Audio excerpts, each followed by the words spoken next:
एक बहुत important message है मेरा आप सबके लिए और वो लोग जो मुझे अभी वीडियो में देख रहे हैं उन सबके लिए कि यहाँ पर जो भी गेस्ट आते हैं उनको हम कुछ पे नहीं करते हैं, ना वो हमको पे करते हैं। ये मेरी तरफ से किसी भी तरह का कोई एंडोर्समेंट नहीं है उनके लिए या उनके बिजनेस के लिए। इन सेशंस का सिर्फ एक ही मोटिव है कि यहाँ पर जो गेस्ट आ रहे हैं उनके अलग अलग एक्सपीरियंसेस हैं, तो उनसे हम अलग अलग चीजें सीख सकते हैं। Thank you so much for having me. 2013 में मैंने कॉलेज ख़त्म किया था, पर 2012 में एक क्लास प्रोजेक्ट करते हुए मैंने एक छोटी सी कंपनी शुरू करी थी। उसका नाम था आउटग्रो। कॉलेज में ही शुरू करी थी अपने एक फ्रेंड के साथ, एंड 10 साल हमने वो कंपनी चलाई थी। और वो जो कंपनी शुरू हुई थी वो एक एज अ क्लास प्रोजेक्ट शुरू हुई थी। टीचर ने हमें एक प्रोजेक्ट दिया, उस प्रोजेक्ट को हमने किया, वो प्रोजेक्ट एक प्रोडक्ट बन गया, प्रोडक्ट एक कंपनी बन गया, और 10-11 साल हमने वो कंपनी चलाई। तो जब 10 साल हो गए थे और कंपनी चला के हम थोड़ा सा बोर हो गए थे, तो हम सोच रहे थे कि नेक्स्ट काम क्या करें। तो तब हमने सोचा कि यार उस क्लास ने हमारी ज़िंदगी चेंज कर दी थी, उस प्रोफेसर ने हमारी ज़िंदगी चेंज कर दी थी। अपने कॉलेज के टाइम मैंने 40 क्लासेस ली थी, उसमें सिर्फ एक क्लास मेरे लिए कुछ कर पाई थी, मेरे को ऐसी फीलिंग थी। तो मैं ये चाहता था कि एक ऐसा कॉलेज बनाया जाए जहाँ पे सारी की सारी क्लासेस वैसी उस क्लास की तरह हों, जहाँ से हर बच्चे की लाइफ चेंज हो सके, जहाँ पे कोई किताबें, कोई एग्ज़ाम्स, कोई मार्क्स, कोई स्कोर्स, कोई रैंक, वो कुछ ना हो, पर आप करके सीखो। तो उस आइडियोलॉजी के साथ हमने मास्टर्स यूनियन शुरू किया था 3 साल पहले। और अब मास्टर्स यूनियन एक बिजनेस स्कूल है जहाँ पे बच्चे MBA पढ़ते हैं, BBA पढ़ते हैं, कुछ बच्चे ऑनलाइन कोर्सेज करते हैं। एंड हमारा ये रहता है कि हर क्लास बिल्कुल हैंड्स ऑन तरीके से पढ़ाई जाए।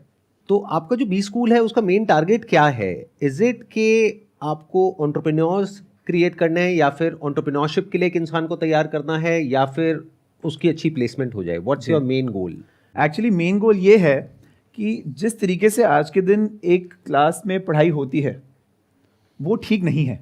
आज के दिन क्या होता है कि 60 स्टूडेंट्स बैठे हैं एक क्लास में, टीचर सुबह 8 बजे आया, उसने कुछ तो बोला, बच्चों ने कुछ तो सुना, आधों ने नहीं सुना, आगे की जो 2 लाइनें उन्होंने सुना, पीछे वाले सो रहे हैं। उसके बाद 6 महीने बाद एक एग्ज़ाम होगा, एग्ज़ाम के एक रात पहले सारे पढ़ लेंगे, एग्ज़ाम के एक दिन बाद सब भूल जाएंगे। तो ये एजुकेशन नहीं है, ये सिर्फ फाइल पूरी हो रही है कि चलो ये क्लास हो गई, बच्चे ग्रेजुएट हो गए, उसके बाद जॉब मिले ना मिले, कंपनी बने ना बने, कोई फ़र्क नहीं है किसी को।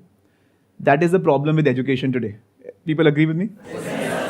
हम मास्टर्स यूनियन को इसलिए बना रहे हैं ताकि हम एजुकेशन को थोड़ा सा चेंज कर सकें। हम एजुकेशन में जो इन्वेस्टमेंट करते हैं वो हमारी लाइफ की शायद सेकंड सबसे बड़ी इन्वेस्टमेंट होती है आफ्टर घर, पर उससे हमें कोई रिटर्न ही नहीं मिलता। जो हम BCom पढ़ते हैं, BBA पढ़ते हैं, BA पढ़ते हैं, इवन BTech भी पढ़ते हैं, वो पढ़ाई है ही नहीं। मेरे को जेन्युइनली ऐसी फीलिंग है। मैं तो एक दुनिया के टॉप कॉलेज में पढ़ा हूँ जी, उसका नाम UPenn है, वॉटन सुना होगा आपने।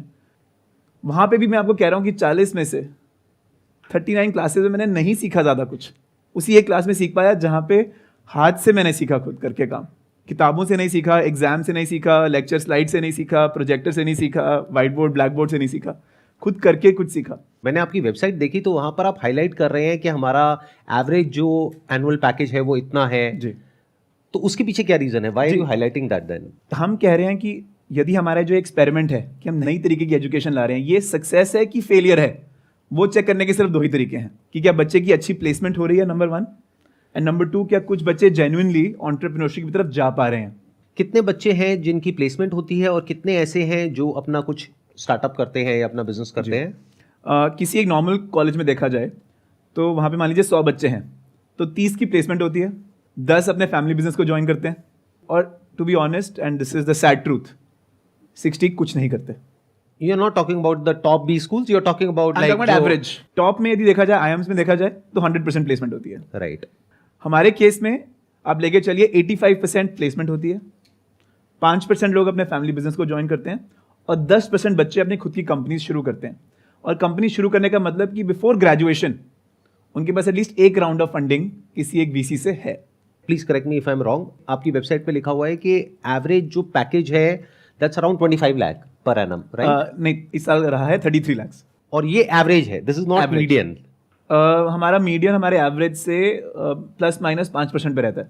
But how is that possible? क्योंकि अगर हम आउटलायर्स को हटा दें, क्योंकि कुछ बच्चे होंगे जिनका बहुत बड़ा पैकेज लगा होगा, मानो 1 करोड़ का लग गया या 50 लाख का लग गया। बॉटम 5% को लेते ही नहीं है। हमारे ना कुछ रूल्स रहते हैं, इसका रूल्स का नाम होता है IPRS। ये गवर्नमेंट के कुछ रूल्स हैं प्लेसमेंट्स को रिपोर्ट करने के लिए। उसमें टॉप 5% और बॉटम 5% जो बच्चे होते हैं उनको आप काउंट ही नहीं करते हैं। तो जो आउटलायर्स होते हैं वो एवरेज में या मीडियन में आते ही नहीं है। तो this is kind of a surprise for me. मेरे को ये समझ नहीं आ रहा कि आप कर कैसे पा रहे हैं, बिकॉज आपके पास में कोई रिकग्निशन नहीं है किसी भी जी, गवर्नमेंट जी, जी। बॉडी से। It's not a degree, it's not a diploma, not a degree. It's just a certificate, जी। एंड स्टिल लोगों को इतना पैकेज मिल रहा है। उसके पीछे क्या रीजन है? देखिए, हमारे पास कैट में 99.99 वाला बच्चा तो नहीं आता था पहले, आज के दिन आता है, पर पहले तो नहीं आता था। उन बच्चों को यदि हमें बेन, बीसीजी, गूगल, माइक्रोसॉफ्ट में 33 लाख में प्लेस करवाना है, देन हमें जेन्युइनली करिकुलम पे ही ध्यान देना पड़ेगा। जो इनपुट हम बच्चे को दे रहे हैं क्लास के अंदर, उस पर ध्यान देना पड़ेगा, क्योंकि बच्चा तो हमारे पास बहुत ग्रेट नहीं है, पर उसको ग्रेट बनाना है। करिकुलम पे सारा फोकस होता है। तो जैसे मैंने आपको बताया, हर क्लास में ना किताबें ना ग्रेड्स, वो हम कुछ करते ही नहीं हैं। हम लोग बच्चों को बोलते हैं कि हर टर्म में आपको एक छोटा बिजनेस क्रिएट करना है। सो टर्म 1 जो होती है हमारी, उसमें हर बच्चे को अपना एक drop shipping e commerce business बनाना है। और सब एक ही बिजनेस करते हैं, सब अलग अलग करते हैं? 5-5 के ग्रुप्स में हाँ, सारे अलग अलग बिजनेस करते हैं। अच्छा। जैसे 200 बच्चे हैं तो 40 या 50 ग्रुप्स बनते हैं। जैसे किसी ने ड्रॉप शिपिंग किया, किसी ने सब ड्रॉप e-commerce शिपिंग का करेंगे। store। अच्छा, सभी किसी ड्रॉप ने शिपिंग करेंगे। किसी ने Okay. ग्लास बॉटल्स का किया, हाँ, किसी ने हाँ, सोफे का किया, किसी ने it. जूतों का किया, किसी ने आई ग्लासेस का किया। उससे उनको मार्केटिंग समझ आ जाएगी, उससे उनको बेसिक्स जो लॉजिस्टिक्स है वो समझ आ जाएगी, सप्लाई चेन समझ आएगी, सप्लाई चेन आएगी, मार्केटिंग समझ आएगी, हाँ। ब्रांडिंग जो ज्यादा इंपॉर्टेंट Most है important, वो समझ right, आएगी, हाँ। वेबसाइट कैसे बनाना है, टेक कैसे यूज करना है वो समझ आएगी, एंड सबसे इंपॉर्टेंट, एक दूसरे के साथ कैसे काम करना है। आप कुछ इतना इंटरेस्टिंग कर रहे हो कि लोगों के माइंड में डाउट्स भी आएंगे। और मैंने भी आपका एक लेटेस्ट इंटरव्यू देखा यूट्यूब के ऊपर, पूरा इंटरव्यू तो नहीं देखा, काफी लंबा था वो, 2-3 घंटे का था। उसमें मैंने कमेंट्स पढ़े, तो मैंने देखा बहुत सारे कमेंट्स नेगेटिव भी हैं। आई एम जी, श्योर आपने भी बिल्कुल, नोट बिल्कुल, किया बिल्कुल, होगा। of course। और डाउट होना नेचुरल भी है, क्योंकि पास्ट में कुछ स्कैम्स हुए, let's not take anybody's name, जी। लेकिन लोगों का इतना विश्वास नहीं है ये जो पूरा का पूरा मॉडल है उसके ऊपर। बट आपके जो नंबर्स हैं वो बहुत इंप्रेसिव हैं, आई मस्ट से दैट। तो इसको आप किस तरीके से हैंडल करते हैं कि जो क्रिटिसिज्म है, या फिर लोगों को ये लगता है कि यार ये तो कहने के लिए है, एक्चुअल रियलिटी हो सकता है कुछ और ही होगी, क्योंकि you are not regulated by the government, right? जी, जी। It's a private body. इसकी क्या श्योरिटी है कि जो आप नंबर्स क्लेम कर रहे हैं वो नंबर्स एक्चुअल में फैक्ट है या फिर सब हवा में है? जी, जी। Just curious to know. नहीं, जो हम नंबर्स पब्लिश करते हैं वो ऑडिटेड नंबर्स होते हैं। Like you talking about big four? Big four नहीं है, ब्रिकवर्क्स करके कंपनी है जो IIM अहमदाबाद की रिपोर्ट को ऑडिट करती हैं, जो ISB की रिपोर्ट को ऑडिट करती हैं। तो यदि हम कुछ गलत करें तो IIM को भी क्वेश्चन होना चाहिए, मतलब तो उसमें कोई रह नहीं जाती गुंजाइश किसी भी गलती की। डिसबिलीफ है लोगों में, वो बिल्कुल बिल्कुल जायज़ है। बिकॉज जैसे आपने कहा कि पहले पिछले 10 साल 15 साल में ऐसे काफ़ी कॉलेजेस आए हैं जिन्होंने प्रॉमिस तो बहुत किया पर डिलीवर कुछ भी नहीं किया, और बड़े बड़े क्लेम्स करे, बड़े बड़े सेलिब्रिटीज को हायर किया, बहुत बड़े लेवल पे PR करी, बहुत कुछ किया, लेकिन एंड में डिलीवर कुछ भी नहीं किया। राइट। तो मुझे पता है यदि मैं डिलीवर नहीं करूंगा तो मैं भी नहीं रहूंगा 3 साल बाद, या 1 साल बाद ही शायद नहीं रहूंगा। तो मुझे तो डिलीवर करना ही पड़ेगा। तो यूट्यूब पे कमेंट्स तो चलिए, कमेंट्स तो प्लस माइनस होते ही हैं, यूट्यूब का तो काम ही वो है। बट मैं चाहता हूँ कि यार लोग कैंपस आएँ और बच्चों से मिले, तो सारी की सारी जो भी डाउट्स हैं, जो भी इश्यूज हैं, वो वहीं पे वहीं क्लियर हो जाएंगे। अच्छा, ये जो बच्चे ड्रॉप शिपिंग का बिजनेस करते हैं पहली टर्म में, उसमें से कितने सक्सेसफुल हो पाते हैं और कितने फेल हो जाते हैं? 90% फेल हो जाते हैं। पर मेरा काम उनको सक्सेसफुल बनाना नहीं है पहले टर्म में, मेरा काम उनको सिखाना है। एक्सपीरियंस तो हो कम से कम। एक्सपीरियंस तो हो। तो ये तो हो गया पहला टर्म, और आगे क्या क्या होता है? दूसरे टर्म में सबको अपना यूट्यूब चैनल बनाना है। और उसके पीछे का क्या लॉजिक है? यूट्यूब चैनल क्यों बनाना है? ताकि उनकी जो कॉन्वर्सेशन स्किल्स है, कम्युनिकेशन स्किल्स है, एडिटिंग, वो सब चीजें बेटर हो। बिल्कुल। मतलब आज की जो मार्केटिंग है वो बिलबोर्ड्स पे नहीं है, वो न्यूज़पेपर में नहीं है, वो टीवी पे भी नहीं है, वो यूट्यूब पे है और सोशल मीडिया पे है। राइट। और यदि आपको वो सिखाना है, the best way to do it is कि आप खुद क्रिएटर बनो, क्रिएटर के माइंड के अंदर घुस जाओ। उसमें से कोई ऐसा है जो कोई बड़ा क्रिएटर बना हो आपके स्टूडेंट्स में से? मेरे 2 बच्चे हैं जिनके 50,000 से ऊपर फॉलोअर्स हैं within 6 weeks, which is pretty good. एक का नाम है मीडियम मसाला, आप सर्च कर सकते हैं, यश शाह, और एक का नाम है चंद्रई बोस, एक का नाम है उसके आई थिंक ज़्यादा फॉलोअर्स नहीं है पर कंटेंट मेरे को सबसे ज़्यादा अच्छा लगता है उसका, बिजनेस विद बंसल, अनुराग बंसल करके है। तो ऐसे बहुत है हमारे स्टूडेंट्स। ये हो गई आपकी दूसरी टर्म। तीसरी टर्म में आप क्या करवाते हैं? तीसरी टर्म में हम हर बच्चे को एक एक ढाबा अडॉप्ट करने के लिए बोलते हैं।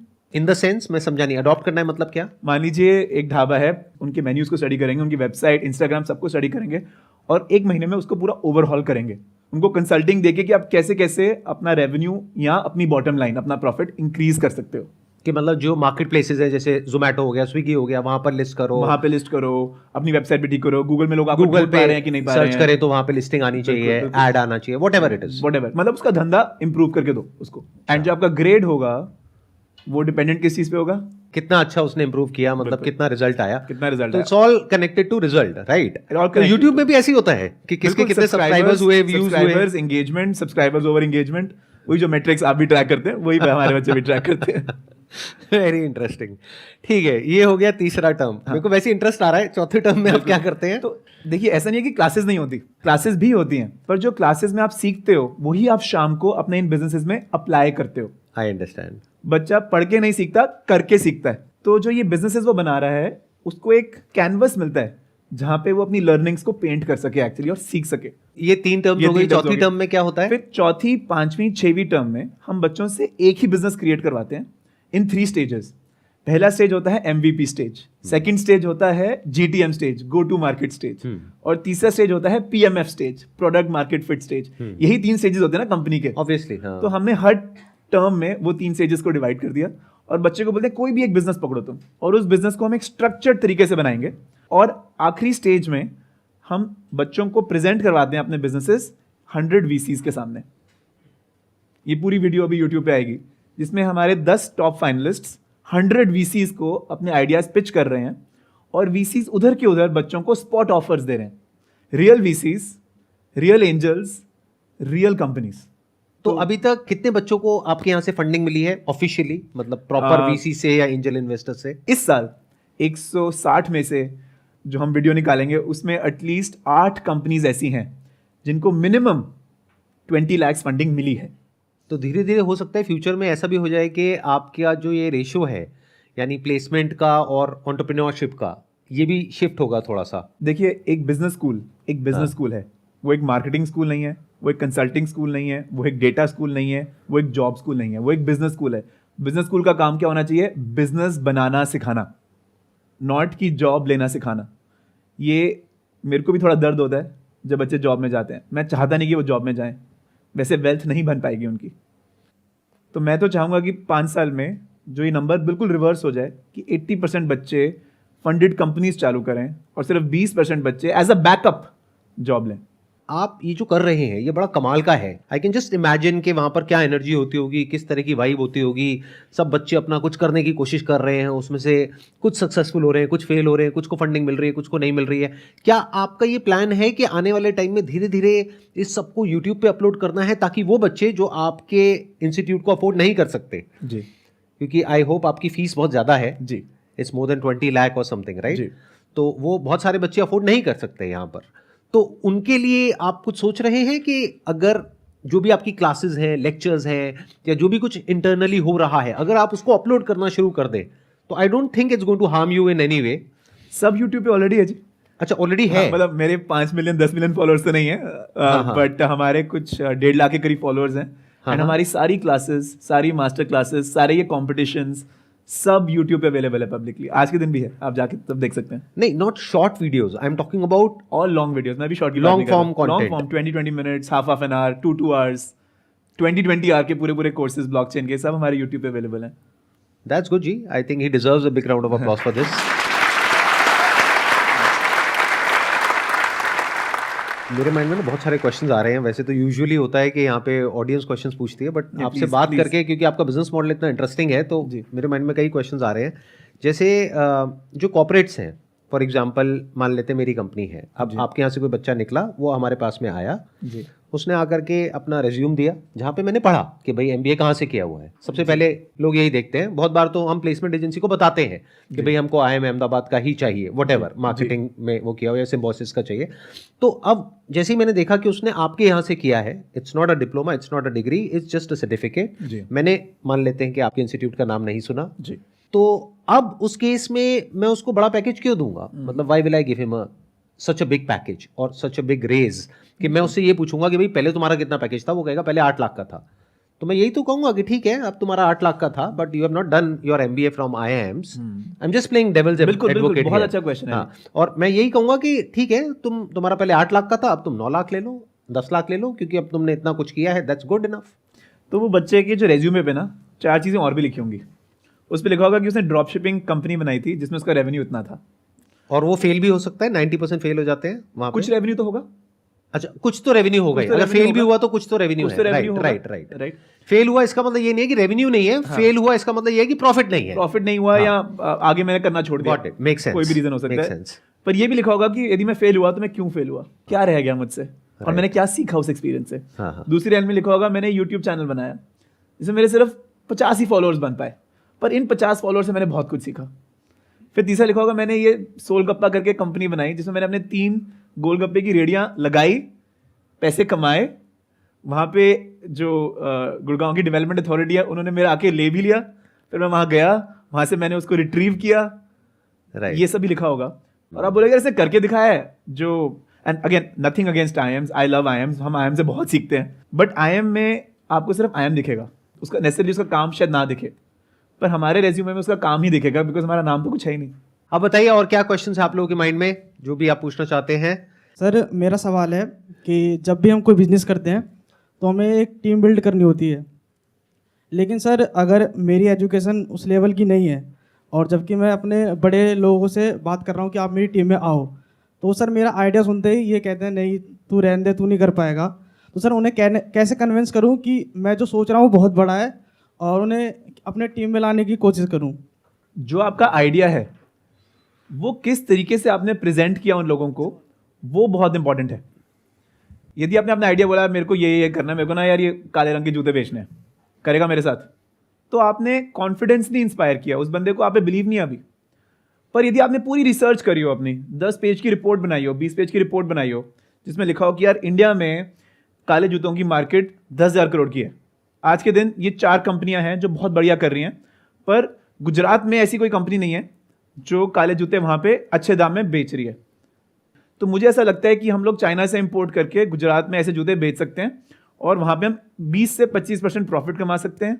इतनी इन्वेस्टमेंट की जरूरत पड़ेगी। थोड़ी डेप्थ में यदि आपने रिसर्च करी हो और उसको आप एक स्ट्रक्चर्ड तरीके से अपने दोस्तों को या बड़ों को प्रेजेंट करो, तो उनको भी कॉन्फिडेंस आएगा, लड़के में बात तो है, बात तो ठीक बोल रहा है, ठीक है। तो इट्स ऑल्सो अबाउट कि अपने आइडिया को आप किस तरीके से प्रेजेंट कर रहे हो, तभी दूसरे बंदे को आप पे बिलीफ होगा ना। अदरवाइज आपने बोल दिया यार नहीं मेरे को तो टी शर्ट बनानी है, टी शर्ट का बिजनेस चालू करते हैं, भाई क्यों करते हैं? नहीं यार टी शर्ट्स की मार्केट बहुत ग्रो हो रही है, 20% एवरी ईयर टी शर्ट्स की मार्केट ग्रो हो रही है, देखो कितने कितने ब्रांड्स आ गए, कितने कितने ब्रांड्स का कितना कितना प्रॉफिट है, सब इतना बढ़िया कर रहे हैं। और मेरे को समझ आ रही है कि ये गैप है मार्केट में जहाँ पे ये बटन वाली टी शर्ट्स नहीं मिलती हैं, जो भी है ये बनाते हैं। डेप्थ में आपने रिसर्च करी हुई है तो दूसरे बंदे को कॉन्फिडेंस आएगा। आपका क्वेश्चन ये है कि जब आप किसी से ऐसे से बात करते हैं जो आपसे ऊपर वाले लेवल पे है, इन द सेंस ऊपर लेवल का मतलब क्या हुआ, या तो उसके पास में आपसे ज़्यादा एक्सपीरियंस है, या वो आपसे ज़्यादा पढ़ा लिखा है, या उसके पास में आपसे ज़्यादा पैसा है। अब ऐसे किसी इंसान से आप बात कर रहे हैं कि ये मेरा आइडिया है, इसमें मेरे साथ में आकर के जुड़ जाओ, मेरी टीम में आ जाओ और हम मिल करके ये करेंगे वो करेंगे। तो अगर कोई भी इंसान होगा उसकी जगह पे, मान लेते मैं भी हूं, तो मैं भी आपके साथ में नहीं जुड़ूंगा तब तक जब तक कि आप खुद कुछ नहीं कर लेते। जैसे whatever you are thinking कि मुझे ये करना है वो करना है वो करना है, एटलीस्ट कुछ करो तो सही, और वहां पे कुछ ट्रैक्शन नजर आएगा, तब एज एन इन्वेस्टर मैं उसमें पैसा लगाऊंगा, या मैं आपकी टीम में जुड़ूंगा, या मैं पहले पूछूंगा आपसे कि भाई क्या हो रहा है, कुछ सेल है, कुछ ग्राउंड लेवल पे एक्चुअल में काम हुआ है, या सब हवा में ही है। Idea is not important, take my word for it. Ideas तो आप गूगल पे जाओ आपको 1000 मिल जाएंगे, और चैट जीपीटी पे जाओ अनलिमिटेड आइडियाज मिलते रहेंगे। एक एक आइडिया के ऊपर प्रोजेक्ट रिपोर्ट भी बना लो, वो बना के भी दे देगा आपको पूरा का पूरा। तो वो इंपॉर्टेंट नहीं है, इंपॉर्टेंट ये है कि एक्चुअल में आपने किया क्या है। और वही तो ये कह रहे हैं, अगर आप ध्यान से इनकी बात सुन पा रहे हैं और समझ पा रहे हैं, यही तो बात ये कह रहे हैं कि इंपॉर्टेंट ये नहीं है कि किसके माइंड में कितनी थियोरेटिकल नॉलेज है, या कितना उसने रटा हुआ है, या कितने उसके माइंड में आइडियाज हैं। इंपॉर्टेंट ये है कि उसने क्या किया है ग्राउंड लेवल पे, क्योंकि जिसने किया होता है वो फिर आगे और कुछ कर सकता है, उसके पास में एटलीस्ट एक बेस है। जिसने कुछ किया ही नहीं है वो तो हवाई महल हो गया ना। Track record matters a lot, कि आपने एक्चुअल में क्या किया, चाहे छोटा सा ही कुछ किया है। मैं कह रहा हूं आपने ये मान लो कुछ काम किया, वहां पर आप महीने का 10,000 रुपए कमा रहे हो, तब पॉसिबिलिटी है शायद कोई जुड़ जाए आपके साथ में। बट आपने कुछ भी नहीं कमाया है, बस 2-3 साल से बातें करे चले जा रहे हो, तो 99% चांसेस है वो बिजनेस वैसे ही फेल होने वाला है। तो कोई क्यों जुड़ेगा? और जो जुड़ेगा वो फिर इसका मतलब या तो समझता ही नहीं है कि क्या हो रहा है, आप कर क्या रहे हो। जो समझता होगा वो कभी नहीं जुड़ेगा। अगर मेरे को कहोगे आ करके ऐसे ऐसे पैसा लगा दो, ये आइडिया है वो है वो है, ना जी क्यों लगाए, पहले वो आपसे पूछेगा, समझेगा, सारा देखेगा भाई क्या किया है, एग्जैक्टली क्या ट्रैक रिकॉर्ड है आपका, उसके बेस पे फिर डिसीजन लिया जाएगा ना। आपके बी स्कूल का सिलेक्शन प्रोसेस क्या है? जैसे IIMs में क्या है, उनका बेशक कोई भी एक्सपीरियंस ना हो, लेकिन उनकी स्क्रीनिंग इतनी हार्ड है, वो 10 से लेकर कैट तक का आपका सब कुछ खरीद लेगा। मतलब वहाँ पे कोई भी बच्चा जा रहा है, मतलब लाइफ में 99% वो सक्सीड कर जाता है। जी तो इसलिए आपका सिलेक्शन प्रोसेस, मतलब क्राइटेरिया क्या है बी स्कूल का आपका? जी हम ग्रेड्स में नहीं बिलीव करते। हमें नहीं लगता कि आपके 10th का ग्रेड या 12th का ग्रेड या आपके कैट का ग्रेड आपकी लाइफ को हमें समझाता है किसी भी तरीके से। तो हम लोग इंटरव्यू लेते हैं, हम लोग आपसे एक वीडियो अपलोड करने के लिए बोलते हैं यूट्यूब पे, और हम लोग आपसे 2 या 3 एसेज लिखवाते हैं अपने बारे में, आपको जहाँ सिर्फ बोलना है। तो हम लोग ये चीज़ें देख के एडमिशन देते हैं, ना कि सिर्फ ग्रेड्स भी हैं, पर ग्रेड्स में भी वेटेज में 10 या 15% होंगे कि आपने फेल तो नहीं किया, मतलब ये चेक करने के लिए। बाकी वो 80 है, 90 है, 99 है, फर्क नहीं पड़ता है बियॉन्ड अ पॉइंट। नहीं, बट आप एग्जैक्टली देखते क्या हैं? जैसे फॉर एग्जांपल मैं आया आपके इंस्टीट्यूट में, अप्लाई किया मैंने, तो आप क्या देखोगे मेरे में, ऐसी क्या क्वालिटी देखोगे जिसके बेस पे आप ये डिसीजन लोगे कि मेरे को एडमिशन देना है या नहीं देना है? सबसे इंपॉर्टेंट एक चीज़ जो हम एसेज भी पूछते हैं, जो हम वीडियोस भी आपसे करवाते हैं, उसमें ये चीज़ कि क्या आप ट्रेनेबल हैं, कि क्या आपका एक ओपन माइंड है कि जो हम आपको बताएंगे आप हमारी सुनेंगे। सबसे बड़ी प्रॉब्लम जो हमें नज़र आती है कभी कभी कई स्टूडेंट्स में, कि हम बोल रहे हैं, हम सिखा रहे हैं, पर नहीं, मेरे को तो वही करना है जो मैंने सीखा है, मैं तो वैसे ही करूँगा। कुछ माइंडसेट बिल्कुल फिक्स्ड होते हैं लोगों के। मेरे लिए सबसे इंपॉर्टेंट 90% चीज़ ये इंपॉर्टेंट है कि क्या वो बंदा जो मैं उसको समझाने की कोशिश कर रहा हूँ, क्या वो उसको समझने के लिए रेडी भी है, क्या वो ट्रेनेबल है। यदि कोई ट्रेनेबल है तो आप उसको जीरो से हीरो बना सकते हो, और यदि कोई ट्रेनेबल नहीं है तो वो हीरो ज़्यादा तक रहेगा ही नहीं। और ये कैसे डिसाइड होता है कि वो ट्रेनेबल है या नहीं है? मतलब क्या क्वालिटीज आप देखते हो? मान लीजिए आपने कभी यूट्यूब पे वीडियो नहीं डाली, ठीक है, और एक ऑप्शनल क्वेश्चन हम पूछते हैं कि आप बताइए कि यदि आपके पास 100 करोड़ हो तो आप कौन सी कंपनी में इन्वेस्ट करोगे, इसके ऊपर एक वीडियो बनाओ यूट्यूब पे डाल। आपने कभी यूट्यूब पे वीडियो नहीं डाली है पहले लाइफ में, तो काफ़ी लोग वो ऑप्शनल क्वेश्चन करते ही नहीं है। पर जिन 10% ने वो ऑप्शनल क्वेश्चन कर लिया, अपने कंफर्ट जोन से बाहर जाके कुछ नया ट्राई किया, वो शो करता है मेरे को, कुछ एक सिग्नल भेजता है वो मेरी तरफ कि हाँ यार ये कुछ तो है। अब हम ऐसे लिखने के लिए बोलते हैं, हम 3 ऐसे लिखने के लिए बोलते हैं, उसमें से लास्ट वाला ऑप्शनल होता है, पर वो ऑप्शनल है नहीं एक्चुअली। वहां आपने सिर्फ ऑप्शनल लिखा हुआ है, बट देखने के लिए कि कौन 3 लिखता है, कौन 1 लिखता है, कौन 2, मतलब कौन है जो थोड़ा एक्स्ट्रा इनिशिएटिव ले रहा है। एक क्वेश्चन, एक तो ये हो गया। एक क्वेश्चन हम पूछते हैं, ये हमने पहले साल में किया था, उसके बाद हमने क्वेश्चन चेंज करते रहे। पहले साल में हमने क्वेश्चन पूछा कि why does my table creek. ये क्वेश्चन है कि why does my table creek, मेरे टेबल से आवाज़ क्यों आती है। अब काफ़ी लोग इस क्वेश्चन पे बिल्कुल स्टम्प्ड हो जाएंगे कि ये क्या क्वेश्चन है, क्या स्टूपिड है, इसका कोई मतलब ही नहीं है। पर कुछ लोग उसको फिलोसॉफिकली देखेंगे, कुछ लोग उसको क्रिएटिवली देखेंगे, कुछ लोगों के माइंड में उससे कुछ तो इलेक्ट्रिसिटी जागेगी और फिर उसके बारे में कुछ लिखेंगे। वो दिखाता है ओपननेस ऑफ माइंड, वो दिखाता है ओपननेस ऑफ न्यू आइडियाज। तो अभी कोई आपका रिटन टेस्ट नहीं होता है जैसे कैट होता है, उस तरह का कोई टेस्ट नहीं होता है आपका? हमारा एक रिटन टेस्ट होता है, पर वो ऐसे मल्टीपल चॉइस 3 आउट ऑफ 4, हमारे जो क्वेश्चंस होते हैं उसका कोई राइट आंसर ही नहीं है। Open for interpretation, open for interpretation है। हम देखना चाहते हैं आप सोचते कैसे हो, कोई भी गलत और ठीक नहीं होता। मतलब टिक नहीं होता उसमें, है कि आप लिखो। कभी टिक वाले भी होते हैं, पर टिक में भी हमें ये समझ आती है कि आप आदमी कैसे हो।